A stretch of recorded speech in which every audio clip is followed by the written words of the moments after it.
कानपुर कांड के आरोपी विकास दुबे ने चौबेपुर के बिकरू गांव में दहशत का जो मंजर फैलाया है। आखिर क्यों बिकरू गांव में सभी के मुंह बंद पड़े हैं, आइए आपको दिखाते हैं। डॉन विकास दुबे ने किस कदर ग्रामीणों को दर्द दिया, इसकी कहानी गांव के छोटे खान का दर्द देखिए। 1992 में छोटे स्वास्थ्य विभाग में कर्मी के पद पर तैनात थे। छोटे खान का गुनाह सिर्फ इतना था कि उसने गांव से निकल रहे डॉन विकास के काफिले के सामने अपना सर उठा लिया था।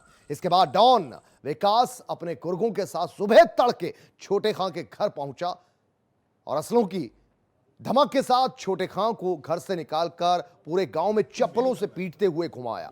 इस मारपीट में छोटे खान को पैरालिसिस हो गया, जिसके बाद वो कभी ना तो बोल पाए और ना ही कभी खुद पैरों पर खड़े हो पाए। सन 1992 में छोटे खां के साथ हुआ दबंगई का दर्दनाक ये खेल आज भी उन्हें याद है। छोटे खां का पूरा परिवार बस एक ही दुआ कर रहा है कि जल्द से जल्द विकास के आतंक का अब अंत हो जाए। विकास की क्रूरता की जो कहानियां हैं वो थमने का नाम नहीं ले रही हैं। जितना आप आगे बढ़ें उतने नए नए पन्ने खुलते चले जा रहे हैं। उसकी अपराध की दुनिया दरअसल दहशत पर कायम थी। हम इस वक्त हैं बिकरू में। बिकरू गांव के ही हम एक ऐसे शख्स से आज मिलाते हैं जिनके ऊपर विकास ने जब बेरहमी से पिटाई की और उनको मारा पीटा तो वो पैरालिसिस हो गए। इस समय वो पैरालिसिस में ही हैं और इनको इतनी ज़्यादा बेरहमी से पीटा था कि आज तक वो बोलने की स्थिति में नहीं आ पाए। उसने ये पिटाई इसलिए भी की थी ताकि पूरे गांव में एक दहशत का माहौल हो सके और लोग जान सकें कि विकास दुबे का मतलब ही पर्याय है दहशत का। क्या कुछ किया था आपके साथ, हम एक बार जानने की कोशिश करते हैं कि क्या कुछ बोल पा रहे हैं। हमको मारा था, डंडों से, जूतों से, थप्पड़ों से और गांव में घसीट ले गए थे। गांव में अपने दरवाजे तक।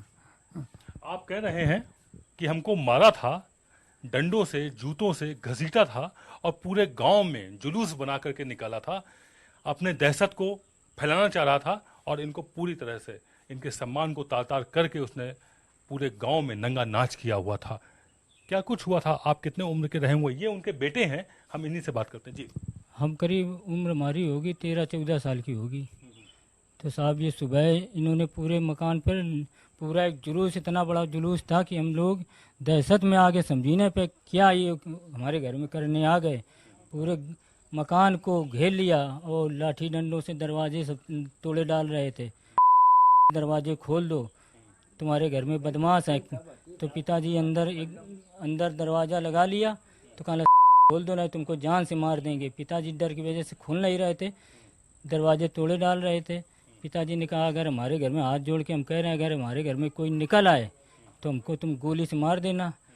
तो दरवाज़ा फिर इन्होंने कहा साले खोलो दरवाज़ा पहले। तो दरवाज़ा फिर इन्होंने खोला, जैसे खोला वैसे मारने पीटने लगे इनको, साथ में जूतों चप्पलों डंडों से मारते हुए पूरे गांव में घुमाया।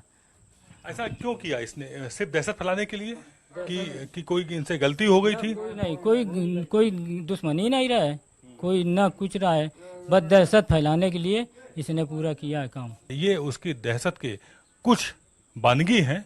अगर सारे पन्ने खोले जाएंगे तो बहुत कुछ नज़ारा सामने आएगा। ऐसी बहुत सी दबी हुई कहानियां हैं, सिसकती हुई बातें हैं, ऐसे बहुत से दर्द हैं जो अभी तक सामने नहीं आ पाए हैं।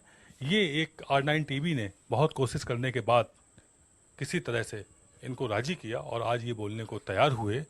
आप अंदाज़ा लगाइए कि कितना दुर्दांत अपराधी है, कितना ही गंदा व्यक्ति है और किस तरह की पाप की कमाई से उसने अपनी लंका बनाकर खड़ी की थी।